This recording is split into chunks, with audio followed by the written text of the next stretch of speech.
Let's be honest and let's be uncomfortable, because this is the idea that Arsenal can't handle the pressure. It's lazy, it's wrong, and it ignores something right in front of our faces. Arsenal don't fear pressure, they fear expectation. Think about it just for a minute. In cup competitions, Arsenal are brave, front-footed, and aggressive.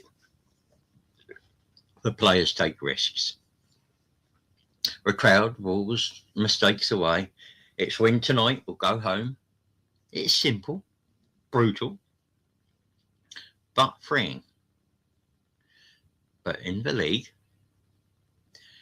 every game comes with a spreadsheet, a table, a narrative, a what if. And suddenly, the same players hesitate.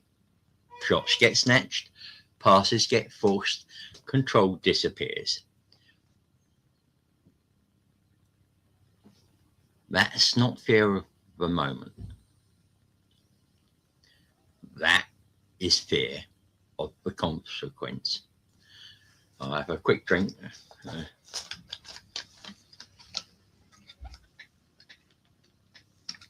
Thank you. Cup pressure is sharp. League pressure is suffocating. And let's be honest, right now, Arsenal play better when the pressure is clear, immediate, and honest. Not stretched across 9 months of expectation and noise. So, tonight, I'm asking the question nobody really wants to ask. That is, are Arsenal actually built better for cups than title races? Or is it this is the final mental step we still have to take? Let's talk about it. If you're tired of shouty fan channels and lazy agendas, you're in the right place. This is brutally honest Arsenal debate, but it's done with respect. We challenge ideas, not we argue the point, not the person. So, if you love proper football conversation, real fan perspectives, and a community that can disagree without falling apart, like the video.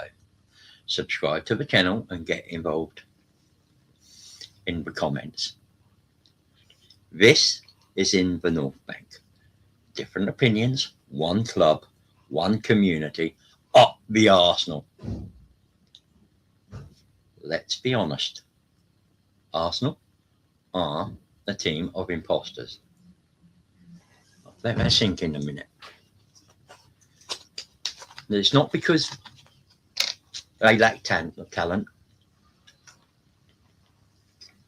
but it is because the team that shows up on the Champions League night is a completely different beast to the one that crumbles in the Premier League. One is a world beater, the other is its own worst enemy. And today, we're going to prove it.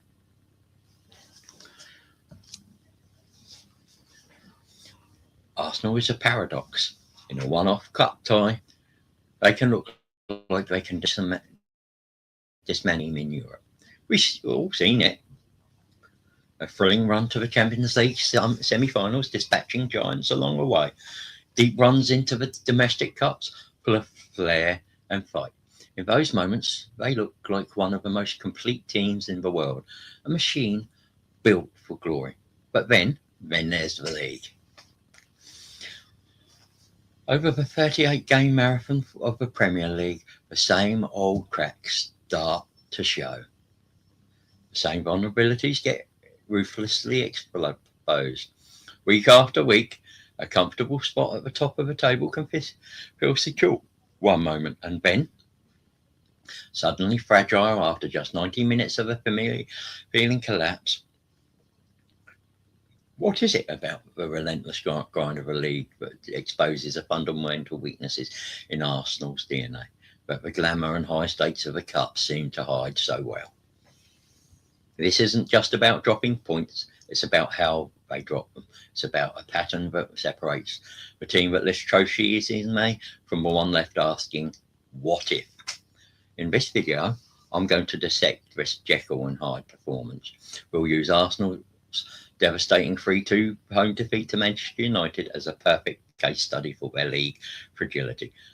Before looking on at why those same frailties just seem to vanish on the big cup night, we're breaking down the tactical, structural and psychological reasons for this strange split personality. This is the story of two Arsenals, the knockout kings and the league contenders who just can't seem to get out of their way. To understand Arsenal's league problem, you don't need to look at a decade's worth of spreadsheets. You just need to watch the 90 minutes that unfolded at the Emirates against Man United on the weekend. The context was huge. Arsenal were flying, sitting near the top of the table with the pressure of a real title race mounting. Their fortress, the Emirates, had been a bastion of consistency, but the league doesn't care about past form. It just keeps throwing tests at you. And with the title rivals winning early in the day, the pressure was suffocating. The stage was set for a statement win against a rival. Instead, it was set for a classic Arsenal league collapse. The match against United wasn't some tactical masterclass from the opposition that left Arsenal clueless. No, this was a story of self-destruction, a textbook example of how Arsenal's own weaknesses can bubble to the surface when the league pressure is on. It was a 3-2 defeat that felt both shocking and depressingly familiar, a little bit familiar. I'll take a quick drink and then we'll get straight back into it. Sorry about this. The game started like so many Arsenal home games do. With control and early pressure, we looked comfortable, probing United's defence, and in the 29th minute, that pressure paid off. Well worked ball into Martin Odegaard, scuff shot that led to a frantic scramble in the box, and the ball deflected in for an unfortunate own goal. 1-0 to the Arsenal. On the surface, it was a deserved lead from their incredible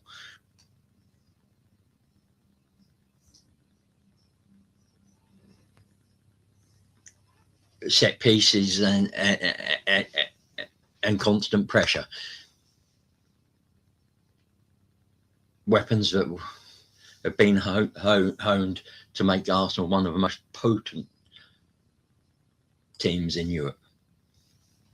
In that moment of celebration, though, lies the first subtle clue.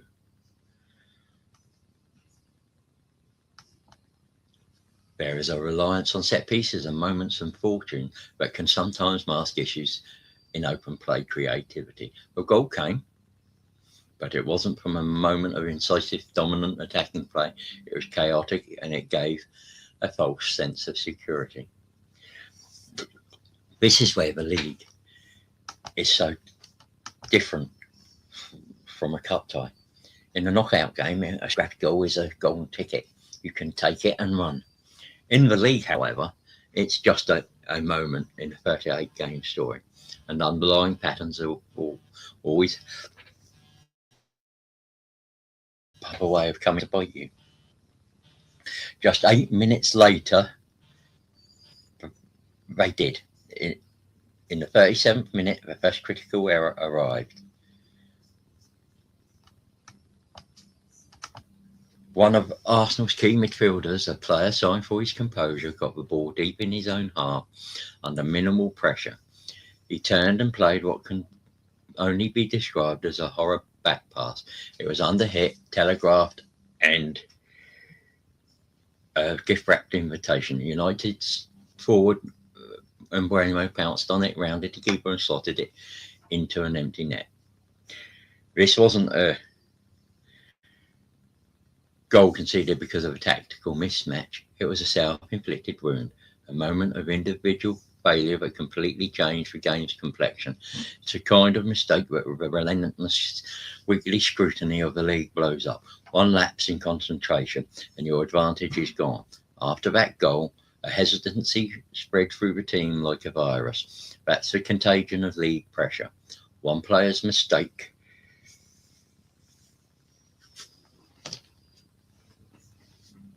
created doubt in the other 10.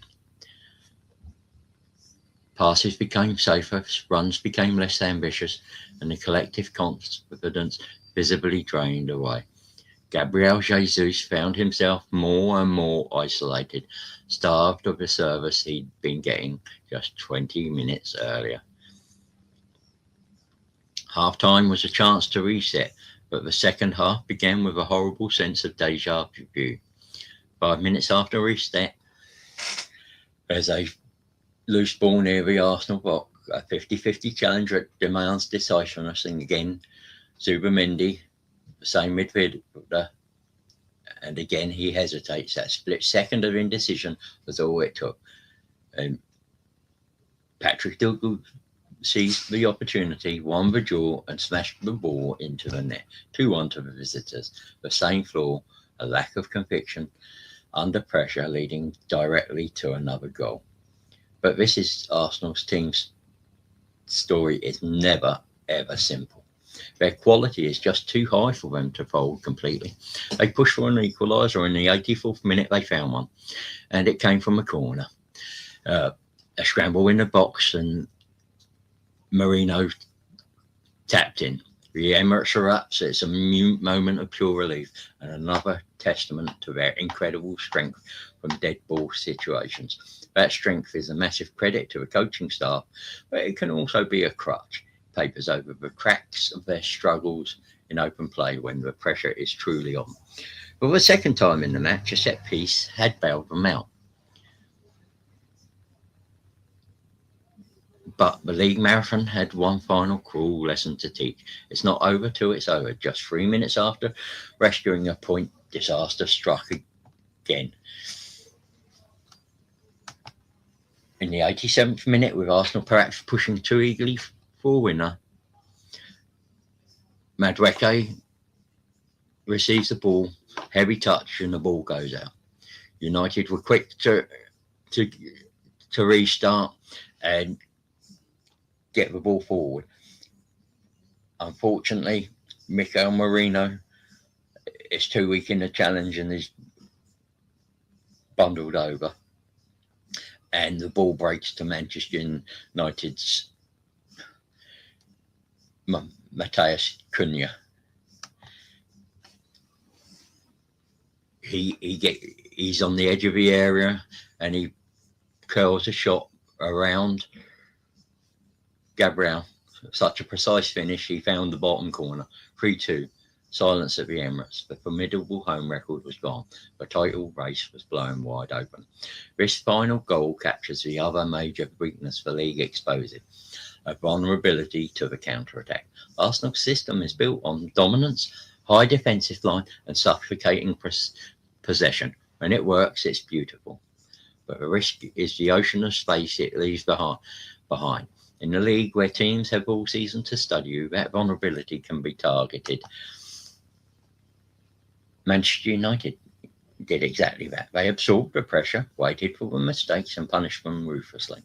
This loss was a microcosm of Arsenal's league struggles, a reliance on set pieces, catastrophic individual errors under pressure, a visible drop in confidence, and a fatal weakness to a fast break. So we've broken down how the league ruthlessly exposes these cracks in Arsenal's armour. But that brings us to the big question, doesn't it? If these weaknesses are so fundamental, why do they seem to magically disappear when the Champions League anthem plays, or the FA Cup comes around, or the League Cup comes around? We're about to get right into that now. But if you're getting something out of this tactical analysis, do me a solid. Hit that subscribe button. Give the video a thumbs up. It really helps the channel out, and make sure you won't miss out on future breakdowns. So, if the league is a harsh, unflattering spotlight, then the cup competitions are a masterful disguise. On the grandest of stages in Europe and in the knockout rounds of domestic tournaments, a different Arsenal shows up. This Arsenal is bold, resilient, and clinical. The hesitancy we saw against United is replaced with swagger. The fragility is replaced by a steely-eyed focus. So why? How do the unique conditions of the cup football hide the very weaknesses the league so painfully exposes? Let's start with the pinnacle, the Champions League. This season and last, Arsenal's European campaign has and was breathtaking. Their runs built on a series of stunning victories against Europe's elite, including an incredible 4-0 dismantling of Atletico Madrid, and last season a monumental 5-1 aggregate victory over Real Madrid. To beat the club of that stature with that history over 2 legs is a massive statement. So what was different? Why could this team dismantle Real Madrid but falter at home to Manchester United? A key factor is the opponent's style. Unlike many Premier League teams who sit deep in a deep disciplined block, Europe's top clubs often play a more open, expansive game. They come to win. This plays right into Arsenal's hands. Our system thrives where there's space to exploit. When a team like Real Madrid tries to go toe-to-toe, it allows Arsenal's fluid attack to shine. The end-to-end nature of a game means their technical quality is often the decisive factor. Their ultimate loss in the semi-final to the PSG suggests that they can still be vulnerable against an elite team that is disciplined enough to exploit those transitional weaknesses. But the overall campaign was that of a team perfectly suited for knockout football. This pattern isn't just confined to the Champions League. You see it in the domestic cups too, where squad rotation becomes a strategic advantage. The league's relentless schedule demands consistency, which leads to fatigue. In the cups, however, rotation isn't a weakness, it's a strength. Key players get a rest while offering valuable minutes to emerging talents and trusted squad players. This keeps the core team fresh for the big league games and builds confidence throughout the entire squad, a luxury the weekly grind of the league just doesn't allow. And this brings us to the psychological shift. In the league, the weight of a 38-game campaign, the memory of a past mistake, the fear of dropping points, it all creates a pressure that can lead to indecision. However, in the cup, it's a clean slate. It's a one-off game where heroism is possible. A player who made a costly mistake in a league game can step up in a crucial cup tie and be the hero. He isn't carrying the baggage of the title race. He is focused only on the 90 minutes in front of him. This is the cup paradox. It empowers individual brilliance with the pressure of slightly different from a tight league game. Attacking players feel more licensed to take risks, to try that audacious dribble or that speculative shot. They can play unshackled with a joy and freedom that the knockout format encourages. Stark contrast to the image of an isolated striker in a tense league match. When you piece it all together, it's clear why the cups act as a cloak. The do-or-die focus eliminates the cognitive, psychological burden of a league season, and the format allows for a strategic rotation and moments of individual redemption. Cup environment doesn't fix Arsenal's weaknesses, but it creates a context where they are far less likely to be exposed. We've established what that Arsenal are, a different beast in the league versus the cups, but the most important question is why. The answer isn't a single flaw, it's a complex mix of tactical philosophy, squad construction, and deep-seated psychology. First and foremost, it's tactical.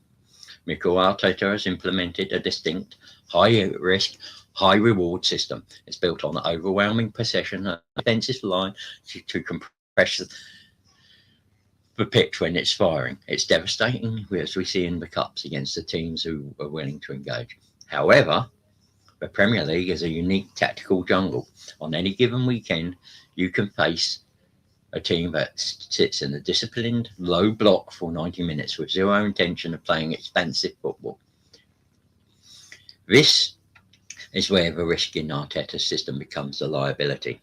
That high defensive line leaves fast open spaces behind it against a team set up purely to defend and counter, like Manchester United were. This is a fatal invitation. League opponents have 8 games to study and prepare. They know if they can frustrate Arsenal and force an error, a single swift counter can be enough to steal a result. The goals United scored weren't just lucky breaks, they were a result of a game plan designed to exploit a known structural vulnerability. The second reason is squad depth and fatigue. The Premier League title isn't won by 11 players. That's a myth. It's won by a squad of 18 to 22. The relentless grind is a war of attrition.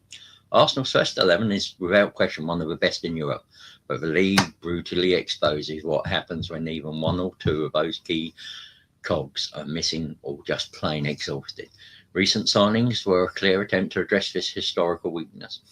However, that United game shows that depth isn't just about having bodies, it's about having players who can maintain the absolute highest level of concentration under the extreme pressures of league football. A momentary lapse is all it takes.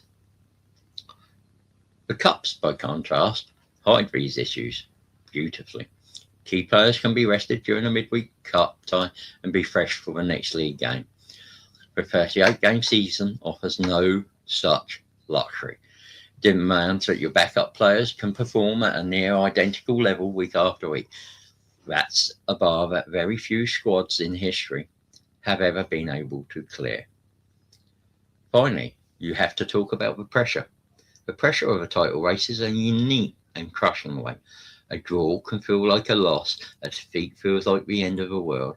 This cumulative pressure is fundamentally different from the explosive one-off pressure of a knockout match. Hearing that your title rivals won their games just before you kick off is a tangible psychological blow. The hesitancy that spread through the team after the first mistake is a classic symptom of a team feeling that way. They start playing not just to win, but to avoid losing. Cup football creates a totally different mentality. It's more like a series of sprints, not a marathon. The mindset is a one-off release, a shot at glory. Encourages risk-taking. A player is more likely to try for a moment of magic, but the consequences of failure are immediate and absolute, not a slow burn erosion of a points lead. These 3 factors, a high-risk system, the test of a squad depth, and the unique psychological burden of a tight race, combine to create the Arsenal paradox. So, we come back to where we started, the paradox of the 2 Arsenals. On one hand, you have the Cup Warriors, a team that can win anywhere in Europe, that navigates knockout rounds with flair and skill, a team that looks like the finished article. This is the Arsenal that would beat Real Madrid, but fought to a Champions League semi-final. This Arsenal gives its fans a tantalising glimpse of glory. And then, on the other hand, you have the league contenders, the team that, under relentless pressure of the Premier League, starts to show cracks. The team that can give up a dominant position at home through self-inflicted wounds, where individual hesitancy can become a collective panic. This the Arsenal that lost 3-2 to Manchester United. This Arsenal gives its fans a frustrating sense of deja vu. The truth is, these aren't two different teams.